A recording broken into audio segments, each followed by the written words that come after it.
Four figures are visible inside the black van: Emily Carter, early 20s, thoughtful; Jake Thompson, early 20s, sarcastic; Sarah Lee, early 20s, adventurous; and Tom Rivera, early 20s, anxious but trying to stay positive. The mood inside the van is tense, but there's an undercurrent of excitement. They exchange banter, masking their underlying unease as they prepare to exit the van and explore the asylum. Exterior: abandoned asylum entrance, night. The group exits the black van and stands before the imposing asylum entrance. The wind howls, and the overgrown grass rustles around them. Tom hesitates, looking up at the asylum with a mix of fear and curiosity. Sarah playfully teases him, urging him forward. Emily leads the way, her flashlight cutting through the darkness, while Jake tries to lighten the mood with a sarcastic comment. As they approach, the rusted gate creaks open, seemingly inviting them in. Interior: asylum lobby, night. The group steps inside the asylum's vast, empty lobby. Their footsteps echo in the silence, and dust particles float in the beams of their flashlights. The air is thick with the scent of decay and mold.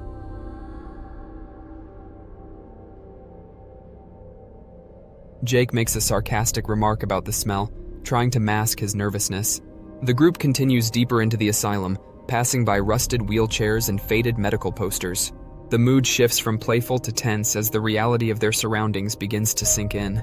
Interior: asylum. Hallway, night. The group ventures further into the asylum, their flashlights revealing more of its decayed interior: cracked tiles, rusted medical equipment, and dark stains on the walls. Sarah, excited by the eerie atmosphere, whispers to the others about how amazing yet creepy the place is. Emily suddenly stops, her flashlight illuminating an old nurse's station. The others gather around, feeling a sudden chill in the air. A loud bang echoes down the corridor, causing everyone to jump.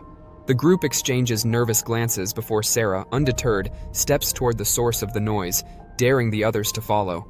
Interior: asylum hallways. Night, strange occurrences begin to unsettle the group. Doors slam shut with a deafening echo, shadows flicker at the edges of their vision, and whispers grow louder, seeming to come from every direction. Jake brushes it off as their imagination playing tricks, his voice tinged with skepticism. Sarah, undeterred and excited by the thrill, insists they stay the night to experience more of the asylum's mysteries. Interior, asylum, common room, night falls, and the group gathers in the common room, their flashlights casting long, eerie shadows across the decaying furniture. They set up a makeshift camp, trying to make themselves comfortable despite the unsettling atmosphere. Suddenly, a loud bang echoes from the basement, startling everyone. Tom, trying to prove his bravery, volunteers to investigate. The others exchange uneasy glances but eventually agree to follow him, their flashlights trembling as they head toward the basement. Interior, asylum basement, night. The group descends into the basement, the air growing colder and the darkness thicker with every step. Their flashlights reveal a hidden room at the far end, filled with old, dusty photographs of former patients. The walls are lined with eerie images, each one more haunting than the last. Among the photos, they find one of Jane Sander, her eyes filled with despair, a stark contrast to the other patients. As they stare at the photo, the door behind them slams shut with a thunderous bang, trapping them inside. Panic sets in as the group hears Jane's voice, soft and pleading, echoing through the room, begging for help.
As the group continued deeper into the asylum, the very fabric of reality around them began to unravel. At first it was subtle, flickers in the corners of their vision, brief moments where the walls seemed to pulse like a living organism. But soon, everything began to twist, warp, and blur. The hallway stretched out impossibly far one moment, only to contract in on itself the next, creating a nauseating sense of vertigo. The air became thick, almost suffocating, as though they were wading through some unseen force that was distorting not only space but time itself. The asylum seemed to be pulling them into a vortex of memories and nightmares, a chaotic blend of past and present. Suddenly, without warning, they were no longer in the hallway. They were in different rooms, in different roles. Jake, now dressed in the tattered uniform of a patient, found himself restrained in a straitjacket, his breath shallow and panicked. He blinked, and the cold, sterile room shifted. Now it was a dank cell, the smell of damp stone filling his nose. He could feel the weight of fear and desperation pressing in on him, but he wasn't alone. Emily stood across from him, but she no longer looked like herself. Her hair was tied back tightly, and she was wearing the worn, stained coat of a doctor from the asylum's grim past. Her eyes were distant, her movements robotic, as if she were trapped in a role that was not her own. She raised her hand, holding a medical tool that gleamed in the dim light, her expression cold and detached. Jake's pleas for her to stop echoed off the walls, but Emily didn't respond. She seemed powerless to control her own actions, as though the asylum had taken over, forcing her to relive the sinister treatments carried out within its walls. At the same time, Chris found himself in a room he didn't recognize. The furniture was old and decaying, the wallpaper peeling, yet there was a familiarity about it. The air was thick with the scent of dust and rot, and as he moved toward a cracked mirror, his reflection stared back at him. But it wasn't his face. He saw the reflection of one of the asylum's former doctors, his eyes hollow and cruel. Panic surged through him, but the scene shifted again, leaving him standing in a blood-stained operating room where the distant echoes of tortured cries rang in his ears. The asylum was no longer a physical place. It had become a living nightmare, a labyrinth of shifting memories and identities. The group found themselves disoriented, forced to inhabit the roles of those who had lived and died within the asylum's cursed walls. The past and present collided violently, each memory bleeding into the next, leaving them trapped in a never-ending loop of torment. The rooms changed with every blink, morphing into scenes of horror. Patients screaming in agony, doctors performing cruel experiments, and the shadowy figures that once haunted the halls now standing beside them, silent and watching. The characters became lost in this whirlpool of shifting realities, unable to distinguish their own identities from those forced upon them by the asylum's twisted memories. Every step they took led them deeper into the asylum's mind, as if it were playing out the worst moments of its history, dragging them into the very heart of its darkness. The line between memory and reality disintegrated, leaving the group stranded in a constantly shifting landscape of fear, each one a prisoner in a role they did not choose. Time itself seemed to fracture, with events playing out in fragments, scenes flashing before their eyes only to dissolve into something else entirely. They were no longer themselves, but echoes of the asylum's victims, their lives and horrors blending with their own. Every corner of the asylum pulsed with the weight of its past, its memories reshaping their world until nothing was certain, not even their own identities. The asylum had taken complete control, turning them into unwilling actors in its eternal nightmare.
As Emily's ritual chant reverberated throughout the asylum, her visions of Jane's suffering intensified.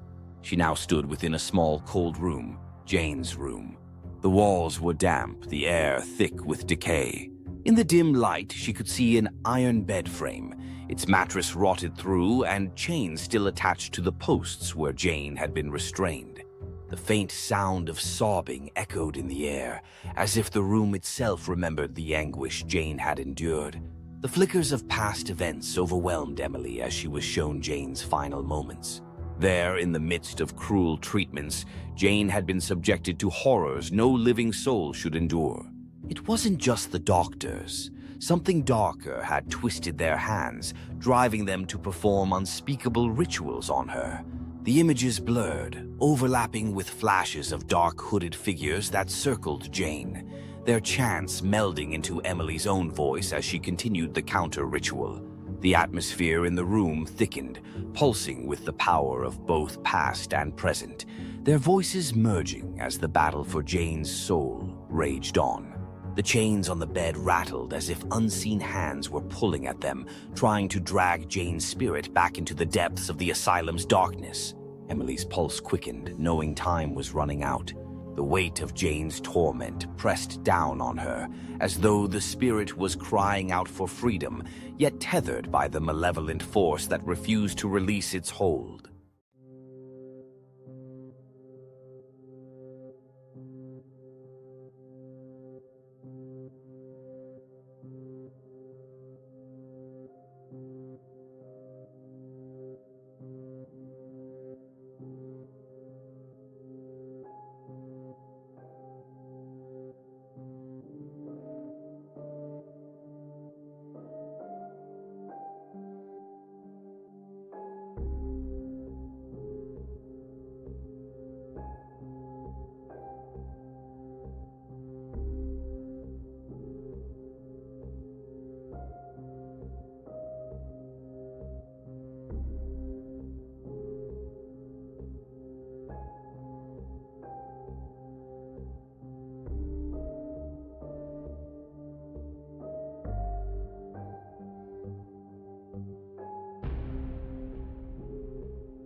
Collapsing asylum.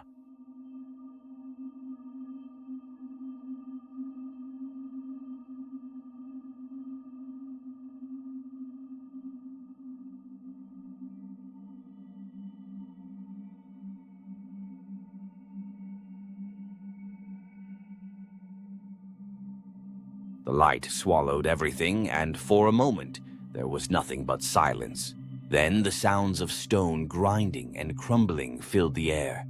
The group, still standing in the heart of the asylum, realized the structure was collapsing. The walls around them cracked and split apart, massive chunks of debris raining down as the building's very foundation gave way. The asylum was dying, its power broken, and it would not go quietly. Jake, Chris, and Emily stumbled toward the exit, the ground shaking beneath their feet.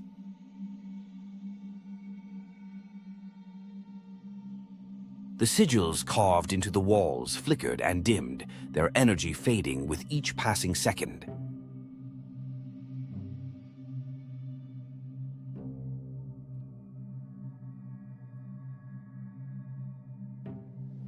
The dark force that had once controlled the asylum now dissipated into the air like smoke, leaving only the physical remnants of a decaying building behind.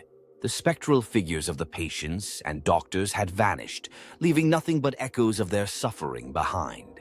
As they raced through the collapsing hallways, the asylum's grip loosened. The warped corridors and impossible architecture returned to their original decrepit forms. The malevolent force that had twisted reality now gone. The building was falling apart like any old, abandoned structure. The group barely made it outside before the asylum collapsed entirely, the ground shaking one final time as the last of its cursed walls crumbled into dust.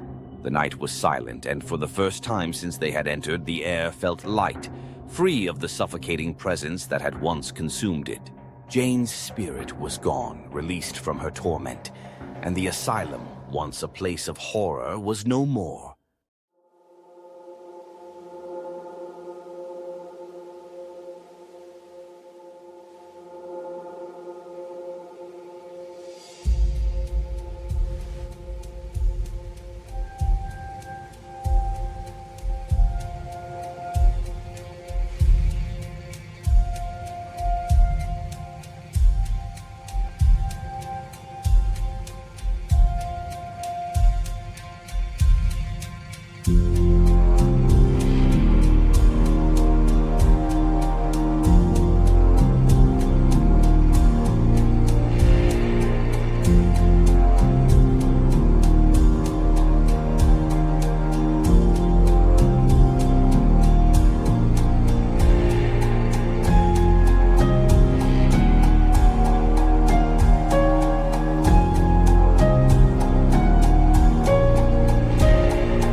Collapsing asylum.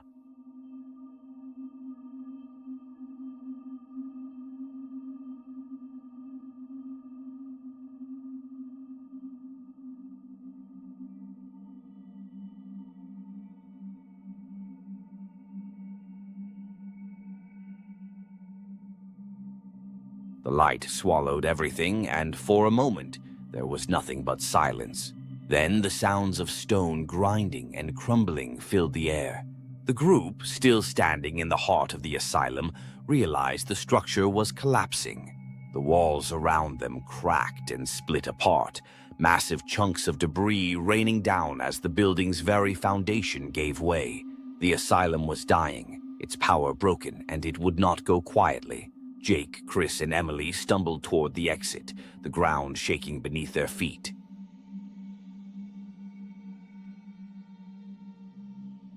The sigils carved into the walls flickered and dimmed, their energy fading with each passing second.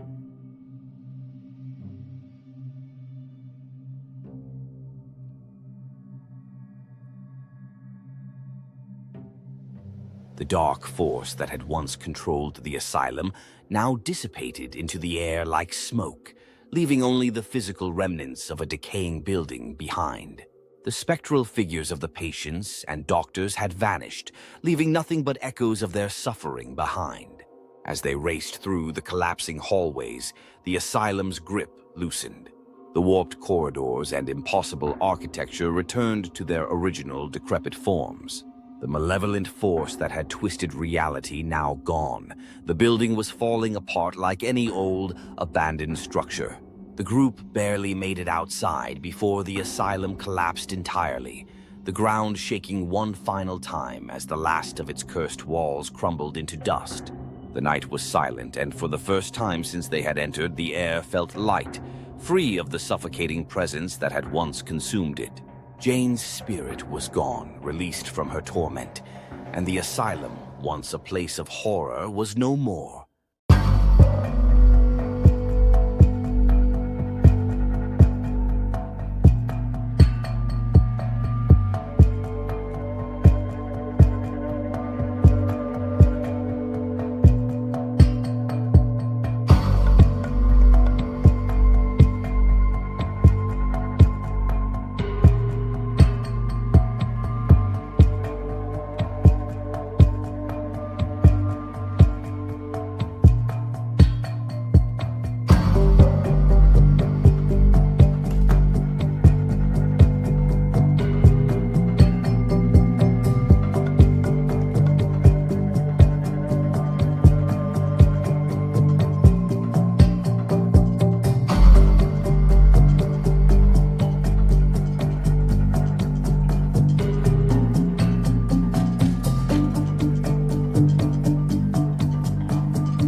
nervousness in his eyes. It's just an old building. What's the worst that could happen? They didn't realize just how prophetic those words would become. The descent into darkness, inside the asylum. The group pushed open the asylum's heavy, rusted door with a creak that echoed down the long, empty corridors. Dust swirled in the air, stirred by their presence, as if the building itself was waking from a long sleep. The inside was even more decrepit than they had imagined. The walls were covered in grime, the floors littered with broken furniture and medical equipment that had been left behind when the asylum was hastily abandoned. A thick layer of dust covered everything, undisturbed for decades, adding to the feeling that time had simply stopped within these walls. They began exploring the building, weaving through the narrow, maze-like hallways that seemed to stretch on forever. Old patient rooms stood eerily empty, their doors hanging loosely on broken hinges. The beds were rusted, the sheets long since disintegrated, and the walls were covered in peeling paint and strange childlike drawings that looked as though they had been scratched into the plaster by desperate hands. Jake led the way, flashlight in hand, while the others followed closely behind. The silence was oppressive, broken only by the occasional creak of the floorboards beneath their feet and the distant sound of wind whistling through the broken windows. It felt as if the building was holding its breath, waiting for something. As they ventured deeper into the asylum, the atmosphere grew heavier, more stifling. The temperature dropped suddenly, so much so that they could see their breath fogging in the air. The cold settled into their bones, unnatural and biting, as though something unseen was watching them, drawing closer with every step. Emily was the first to notice the changes. At first, it was just a flicker at the edge of her vision, a shadow moving too quickly to be explained away by the sway of the trees outside. Then the whispers began. Faint at first, barely audible, but they grew louder, more insistent as they moved from room to room. The voices were distant, garbled, but filled with an unmistakable sense of dread. "Did you hear that?" Emily asked, her voice trembling as she turned to the others. Chris shook his head, smirking. "You're just spooking yourself. It's an old building. It's bound to make weird noises." But Emily knew it was more than that. Something was wrong. The first encounter. The shadows come to life. It wasn't long before the others began to experience the same eerie phenomena. The flickering shadows became more pronounced, moving unnaturally along the walls, stretching and distorting as if they were alive. The temperature continued to drop, the air growing so cold that their fingers stiffened, their breath visible in thick clouds in front of them. Jake's flashlight began to flicker, the beam weakening as though the batteries were dying, even though he had just replaced them. The hallway stretched ahead of them, long and empty. But there was a sense of movement in the distance, a presence that couldn't be explained. The light buzzed overhead, casting sickly yellowish hues over the broken tiles and graffiti-covered walls. Suddenly, without warning, one of the shadows detached itself from the wall, morphing into a dark figure that moved with unnatural speed. It lunged toward Jake, its form barely solid, more like a dense cloud of malevolent energy. He shouted, stumbling backward as the figure swiped at him, its fingers, long, thin, and grotesquely twisted, cutting through his skin like a blade. He fell to the ground, clutching his arm, blood seeping through his fingers from the deep, jagged wound. The figure dissolved into the shadows once again, vanishing as quickly as it had appeared, leaving the group in stunned silence. Emily rushed to Jake's side, her hands shaking as she tried to assess the damage. His arm was bleeding heavily, the scratch deep and jagged, as though it had been made by something far sharper than human hands. Panic set in. "What the hell was that?" Chris demanded, his voice high with fear. They were no longer alone in the asylum. Something was there with them, something ancient and angry. The asylum shifts. No escape. Desperate to escape, the group made their way back toward the entrance, but the asylum had other plans. The walls seemed to shift around them, stretching and distorting, turning the once familiar corridors into an impossible maze. The doors that had led them into the building were now sealed shut, and every hallway they turned down brought them right back to where they had started, as though the asylum itself was alive, toying with them. The deeper they went, the more the building seemed to warp reality. Time itself began to unravel. What felt like minutes turned into hours, and hours into days, but there was no way to tell for sure. There were no windows to see the outside world, and every clock they came across was frozen, the hands stuck at the same time. They stumbled upon the common room. a large open area filled with decaying furniture and the smell of rot. The stench was overpowering, making their eyes water and their stomachs churn. The room was in shambles, tables overturned, chairs broken, and the walls covered in dark stains that looked suspiciously like blood. But it wasn't the state of the room that terrified them. It was the sense of overwhelming despair that filled the space. It was as though the very air was thick with the anguish of the patients who had once lived here, their suffering etched into the walls. And then the visions began. Emily was the first to experience them. As they stood in the common room trying to gather their thoughts, her vision blurred, and she found herself transported into the past. The room was no longer abandoned and decayed. Instead, it was filled with the echoes of what had once been.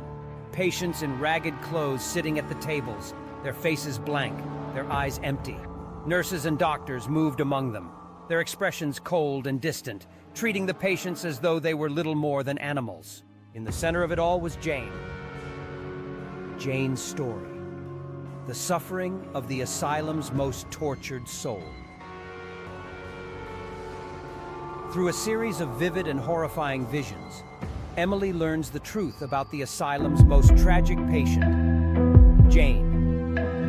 A young woman who had been brought to the asylum decades ago, deemed a danger to herself and others. But Jane wasn't insane.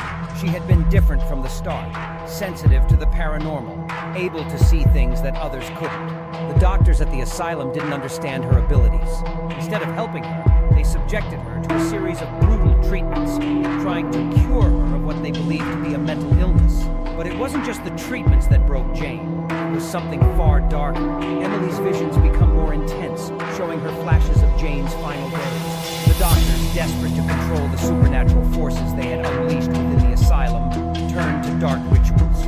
They believed that by binding Jane's spirit, they could contain the evil that had taken hold of the building. But the ritual went terribly wrong. Instead of binding the evil, they trapped Jane's spirit within the asylum, turning her into a vessel for the malevolent force that now rules the building. Jane's spirit has been suffering ever since, unable to move on, her pain and torment feeding the dark entity that now haunts the asylum. Emily feels a deep connection to Jane, understanding her pain in a way the others can't. She realizes that the only way to escape is to free Jane's spirit and break the cycle of suffering that has held the asylum in its grip for so long. That, the search for the ritual, a desperate gamble.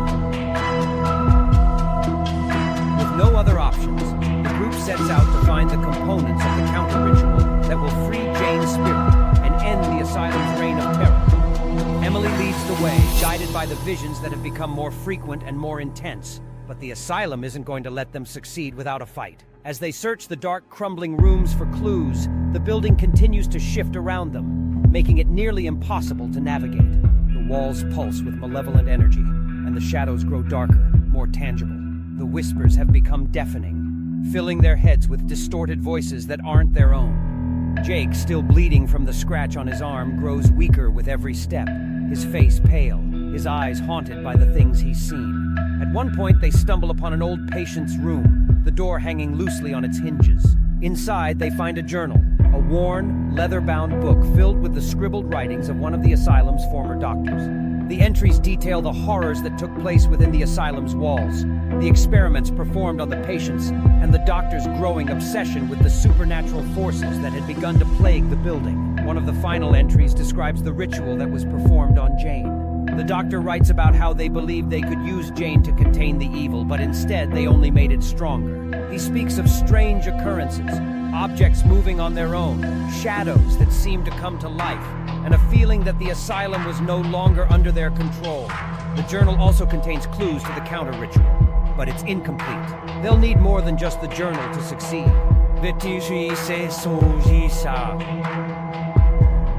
The final stand. The ritual chamber. After hours of searching, they finally find what they've been looking for. The old ritual chamber, hidden deep within the asylum's labyrinthine hall. The room is cold and dark, the air thick with the weight of years of dark magic. The walls are covered in strange symbols, etched into the stone with blood. At the center of the room is a large stone altar, cracked and worn, but still pulsing with dark energy. Emily knows that this is where it happened, where Jane Jane's spirit was bound to the asylum, where the doctors performed their ritual in a desperate attempt to control the forces they didn't understand.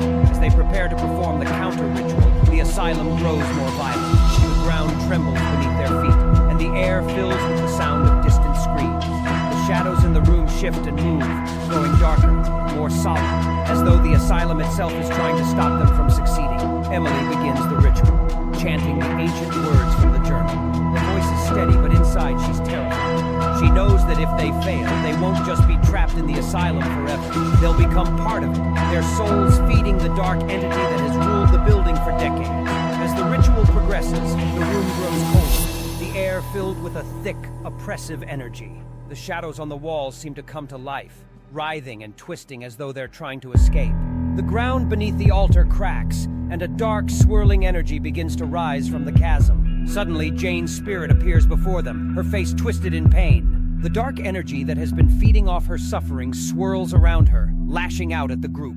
The ground shakes violently, and the walls crack as the malevolent force fights to keep Jane's spirit bound to the asylum. But Emily doesn't stop. She continues the chant, her voice growing louder as the energy in the room builds. The air crackles with power and the dark energy begins to dissipate, sucked back into the earth as the ritual takes hold. The ground beneath them splits open, and a violent surge of black energy erupts from the chasm. The asylum begins to collapse around them, the walls crumbling as the dark force that has ruled it for so long is finally broken. But as the asylum falls apart, Emily realizes that the true source of the evil hasn't been destroyed. It's only been unleashed. The dark entity, the final battle. From the depths of the chasm, a massive, grotesque figure rises, a writhing mass of shadows and darkness. The dark entity that has been feeding off the asylum's misery for decades has taken form, and its power is overwhelming. Its eyes glow with a cold, pale blue light, and its voice is a deafening roar that shakes the very foundations of the earth. The group watches in horror as the entity towers above them, its form constantly shifting and changing as it reaches out with its dark tendrils. The air is suffocatingly cold, and the darkness presses in on them from all sides. The entity is no longer confined to the asylum. It has broken free, and now it seeks to spread its misery and terror beyond the building's walls. Emily knows what must be done. The counter-ritual wasn't enough to destroy the entity. There's still one last option. A final, desperate sacrifice that will bind the entity forever. She has to act as the vessel to contain its power. As the entity lashes out, Emily begins the final chant, her voice barely audible over the sound of the crumbling building. The ground shakes violently as the dark force swirls around her, trying to pull her into the chasm, but she doesn't stop. She pours all her strength into the ritual, knowing that this is the only way to end the nightmare. The entity roars in fury as the ground beneath it splits open, and the dark energy is sucked downward, back into the earth. The walls crumble around them, and the air is filled with dust and debris as the asylum collapses into ruin. But the ritual requires a sacrifice. With one final word, Emily seals the entity within herself, binding its power to her soul. The chasm closes and the air grows still, but Emily is gone. The aftermath. The asylum's end. As the dust settles, Jake and Chris emerge from the ruins of the asylum, battered and bruised, but alive. The building that once housed so much suffering is gone, reduced to rubble. The dark force that had ruled it for so long has been contained, but the cost was high. Emily's sacrifice saved them, but the memory of the horrors they faced will haunt them forever. The sun rises over the ruins, casting a soft golden light over the broken ground. The nightmare is over, but the scars left behind, both physical and emotional, will never fade. As they walk away from the ruins, leaving the past behind, there is a lingering sense of dread, a feeling that the darkness has not been truly defeated. Deep beneath the earth, the malevolent force still waits, watching, and one day it might return. The asylum may be gone, but its horrors will never be forgotten.